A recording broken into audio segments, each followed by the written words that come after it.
বছরের শেষ দিনে পর্যটকদের পদচারণায় মুখরিত সৈকত নগরী কক্সবাজার।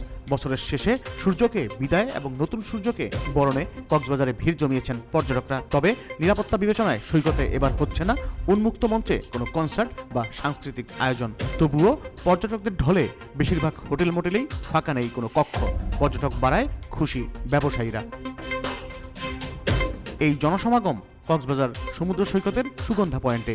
এখানকার মতোই লাখো পর্যটকের ঢল নেমেছে সৈকতের লাবণী আর কলাতলি পয়েন্টেও।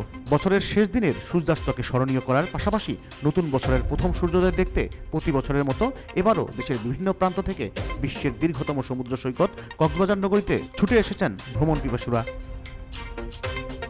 ভোরের কুয়াশা ভেদ করে চাঁদের গাড়িতে চেপে মেরিন ড্রাইভ সড়ক দিয়ে টেকনাফ, সাবরাং সহ বিভিন্ন পর্যটন স্পটে ছুটছেন তারা। সৈকত ছাড়াও হিমছড়ি ঝর্ণা, দরিয়ানগর, পাথুরের সৈকত ইনানি, সাফারি পার্কেও ঘুরে বেড়াচ্ছেন অনেক পর্যটক।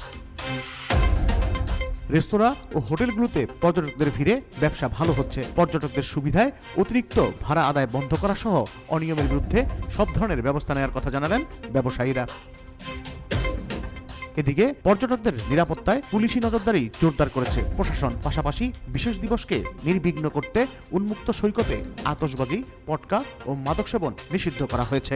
নানাবিধ কারণে চলতি বছরে লোকসান গুনতে হয়েছে পর্যটক ব্যবসায়ীদের। তবে পরিবর্তিত পরিস্থিতিতে আগামী বছর ব্যবসায় সুদিন আসবে বলে প্রত্যাশা তাদের।